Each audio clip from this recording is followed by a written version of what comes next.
David Paul Hammer on death row. He's been interviewed by the L.A. Times, you name it. It's on record that he talked to McVeigh a lot. And we were talking during the break about the ways they can persecute him. I was talking about all these clampdowns on prisons where people don't have any rights, which is really dangerous. And he said, oh, yeah, there's people in this prison that no one ever sees.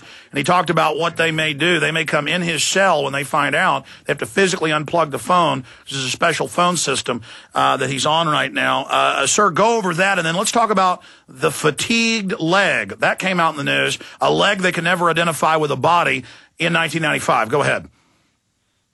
Well, I'll first talk about the people here who are on special administrative measures, which was enacted by an act of Congress where people sentenced or awaiting trial could be held in special confinement where they're isolated without any access to the phone, correspondence, or anyone else.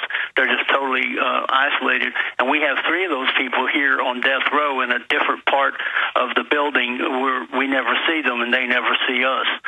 So it's a dungeon. You just disappear, and that's what this new national law will do to everybody. Go ahead. Well, you know, they've had some of those people here for 3 years.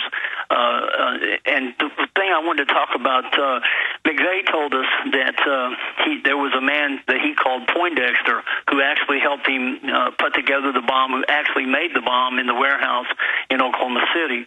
And that after the bomb was completed, when the major and one of his associates came to the warehouse where McVeigh and Poindexter still were to look over the bomb before the next morning. This happened the late evening of April 18th, 1995, that Poindexter had his throat slit and was killed and thrown into the back of the truck, and then the locks placed on the Ryder truck. And that when he was somewhat taken aback by what had just happened, and the major told him that he wasn't one of us, meaning military, and therefore he couldn't be trusted.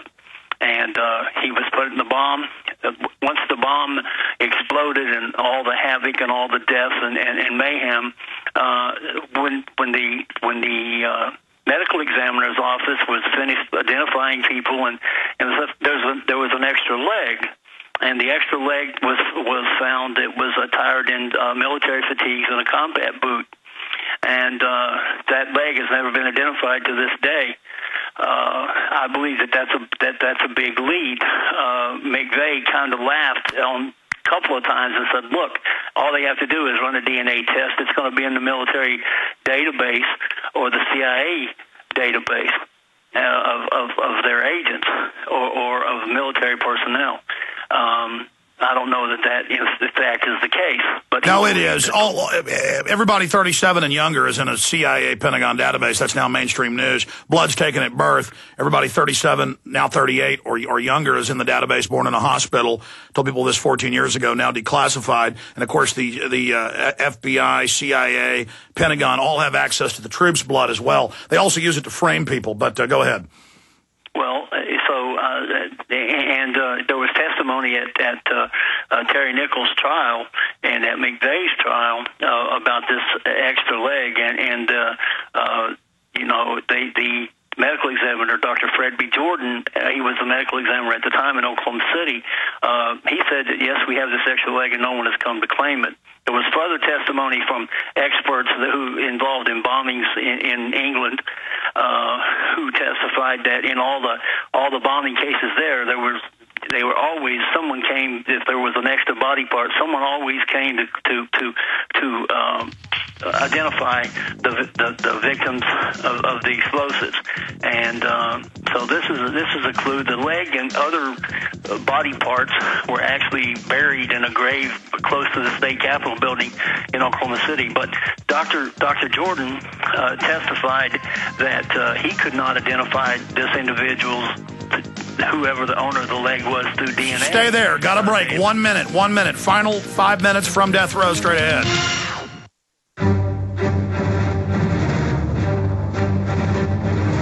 Big Brother, mainstream media, government cover-ups.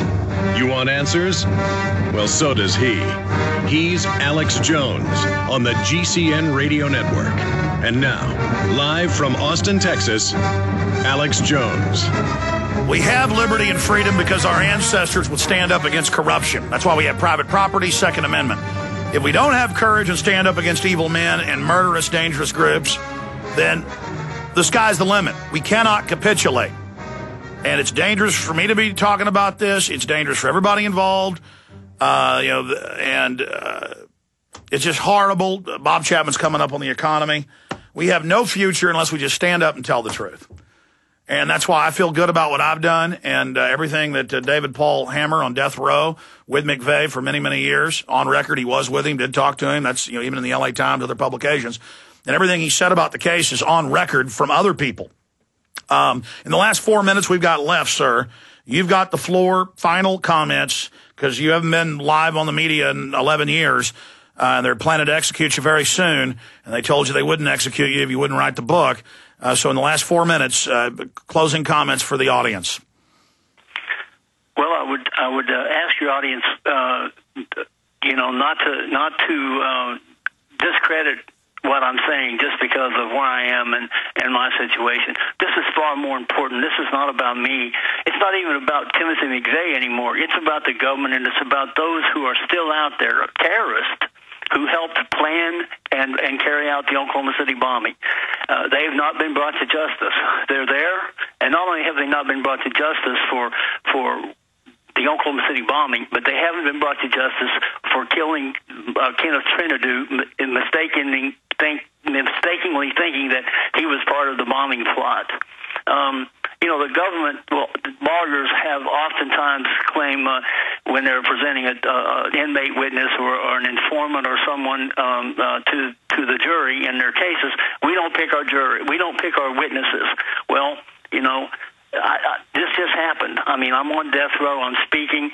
I'm saying what McVeigh told me. I want to make something perfectly clear. I'm not vouching for the veracity of what McVeigh told me.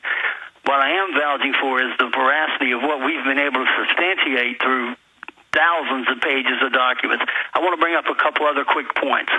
Jesse Trinidad has filed numerous freedom of information suits, and recently two things has really kind of stricken me, and that's the fact that the government doesn't want to turn over video that's taken outside the Merrill building on April 19th, and they don't want to turn over an unredacted copy of the Charlie Hanger video taken from the dashboard of his cruiser.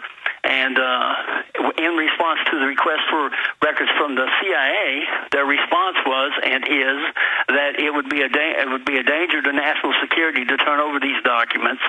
How in the world could it be a danger to national security unless some other country or someone from some other country, i.e. Andreas Strassmeyer, was involved in the Oklahoma City bombing? So these are questions that I hope your audience will think about, and not only think about, but be moved to some type of action, whether it's the right to elected official, whether it's the protest, whether it's to be on the Internet, whether it's to talk on the Alex Jones show. People need to mobilize and find out what happened in Oklahoma City on April 19th, 1995. The victims and the victims' families deserve that. Paul, we've only got 1 minute left. If you don't win these appeals or they don't reverse it, when are you going to be executed? I'm still a long way from being executed because it's up to Eric Holder right now to make a decision of whether they're going to re-sentence me to death. All right. Or at least attempt to re-sentence me to death. And he has, as of now, he's under a court order to make that decision by April 30th. Right.